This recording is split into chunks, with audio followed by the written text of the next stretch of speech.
Why does your brain replay one small mistake 100 times? Why do you find yourself creating problems that don't even exist, caught in a loop of what-ifs and worst-case scenarios? Have you ever laid awake at night, your mind racing, trapped by a thought you just can't shake? It feels like your own brain is working against you. This isn't just you being too sensitive or thinking too much. This is a very real, very human experience called overthinking. And today, we're going to dive deep into the science behind why it happens and, more importantly, how to reclaim control. What you're about to learn might just change the way you see your own mind forever. So, what exactly is overthinking from a scientific standpoint? It's not just deep thought. Psychologists often refer to its most common forms as rumination and chronic worry. Rumination is when you compulsively focus on the past, replaying conversations, analyzing mistakes, and getting stuck on feelings of regret.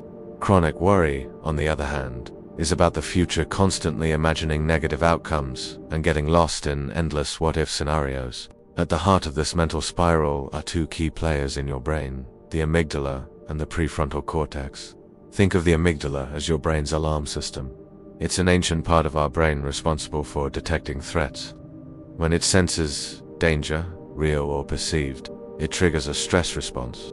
The prefrontal cortex, the more modern, rational part of your brain, is supposed to be the manager. Its job is to assess the situation, calm the amygdala down, and make a logical decision. But when you're stressed or anxious, the amygdala can go into overdrive, screaming danger over and over. Your prefrontal cortex tries to solve this problem, but because the threat is often vague or imagined, it gets stuck in an analysis loop. It keeps trying to find a solution to a problem that doesn't have one, creating that feeling of being mentally trapped. This is the anxiety loop in action. It's a cognitive distortion where your brain magnifies threats and dismisses your ability to cope. Now, you might be wondering, why would our brains evolve to do something so counterproductive? The answer lies in our evolutionary past. For our ancestors, this hypervigilant threat detection system was a matter of life and death. Mistaking a shadow for a predator was a much safer error than mistaking a predator for a shadow. Those who worried, who planned for the worst, were more likely to survive and pass on their genes. Our brains are essentially running on ancient survival software in a modern world filled with very different kinds of threats: a tough email from your boss, an awkward social interaction, a vague text message. Your brain can always tell the difference between a real physical threat and a social or emotional one, so it activates the same old alarm system. Nobel laureate Daniel Kahneman's work on System 1 and System 2 thinking helps explain this. System 1 is our fast, intuitive, and emotional thinking. It's what our ancestors used to make split-second survival decisions. System 2 is our slower, more deliberate, and logical thinking. Overthinking is often what happens when System 1 hijacks the process, flooding our minds with emotion and anxiety, leaving System 2 struggling to catch up and make sense of it all. So, in a way, your overthinking brain is just trying to protect you, but its methods are outdated for the world we live in today. But let us be clear, just because it's a natural tendency doesn't mean it's harmless. The dark side of overthinking is vast and can seriously impact your life. One of the biggest consequences is decision paralysis. You have so many options, and you analyze each one to death, imagining every possible negative outcome, that you end up making no decision at all. Think about choosing a career path or even just what to watch on a streaming service. The fear of making the wrong choice can be so overwhelming that you stay stuck. Then there's the impact on your sleep.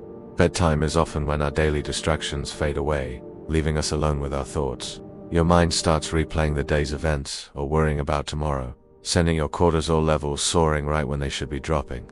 This leads to insomnia, which in turn fuels more anxiety and overthinking the next day, creating a vicious cycle. Overthinking also amplifies anxiety. A small worry, when left to ruminate, can spiral into a full-blown catastrophe in your mind. A simple comment from a friend can be twisted into proof that they secretly dislike you. This self-sabotage is common in relationships and careers. You might push people away because you've convinced yourself they'll leave anyway. Or you might avoid applying for a promotion because you've already decided you're not qualified. Your brain creates a self-fulfilling prophecy based on fears, not facts.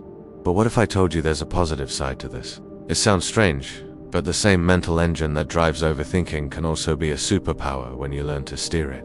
The key is to differentiate between destructive rumination and productive reflection. Destructive rumination is repetitive, passive, and focused on problems without seeking solutions. Productive reflection, on the other hand, is structured, purposeful, and solution-oriented. It's the kind of deep thinking that leads to breakthroughs. When you're planning a complex project, this ability to consider multiple variables and potential pitfalls is invaluable. It's what helps you create contingency plans and anticipate challenges. In creative fields, this mental exploration allows artists, writers, and innovators to connect disparate ideas and forge something entirely new. It's the difference between asking, "Why did this happen to me?" and asking, "What can I learn from this? And how can I do better next time?" The mental energy is the same. The direction is what matters. The goal isn't to stop thinking, it's to start thinking effectively. So how do we do that? How do we break the overthinking cycle and harness this mental power for good? The good news is there are practical science-backed strategies you can use right now. First is cognitive reframing. This is about challenging your negative thoughts. When your mind presents a worst-case scenario, don't just accept it. Act like a detective. Ask for the evidence. What facts support this fear? What facts contradict it? Then, consciously create an alternative, more balanced thought. Instead of "I'm going to fail this presentation," try "I'm nervous, but I am prepared, and I'm capable of handling it." This trains your prefrontal cortex to step in and regulate the amygdala's alarm bells. Next, practice mindfulness. Mindfulness is the art of bringing your attention to the present moment without judgment. When you notice your mind spiraling, gently guide your focus to your breath, the feeling of your feet on the floor, or the sounds around you. This isn't about stopping your thoughts, it's about observing them without getting swept away. Think of your thoughts as clouds passing in the sky. You can notice them without having to climb onto them. Regular meditation, even just for a few minutes a day, can strengthen this mental muscle. Another incredibly powerful tool is writing your thoughts down. When thoughts are swirling in your head, they feel huge and overwhelming. The act of putting them on paper forces you to structure them. It gets them out of your head and onto a page where you can look at them more objectively. You can do a brain dump where you just write everything that comes to mind, or you can use a structured journal to separate worries from facts. For immediate relief, try the 5-minute rule. When you catch yourself starting to overthink, set a timer for 5 minutes. During that time, allow yourself to worry, ruminate, and think about it as much as you want. But when the timer goes off, you have to stop and move on to a different activity. This gives your brain a sense of control and containment. It acknowledges the worry without letting it take over your entire day. Finally, use physical grounding techniques. Overthinking is a very in-your-head experience. Grounding pulls you back into your body. Try the 5-4-3-2-1 method. Name 5 things you can see, 4 things you can touch, 3 things you can hear, 2 things you can smell, and 1 thing you can taste. This sensory engagement forces your brain into the present moment and interrupts the anxiety loop. Splashing cold water on your face or holding an ice cube can have a similar, powerful effect by activating a physiological response that calms your nervous system. Your mind is a powerful, intricate tool. It evolved to protect you, to help you navigate a complex world. But sometimes, its protective instincts can run wild, creating a prison of your own thoughts. It's not a sign of weakness.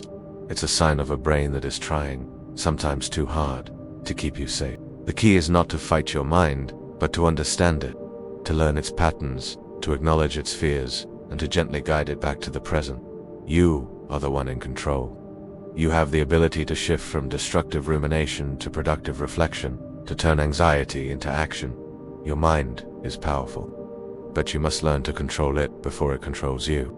If this helped you understand your mind better, like this video and subscribe for more deep psychological insights. Thanks for watching.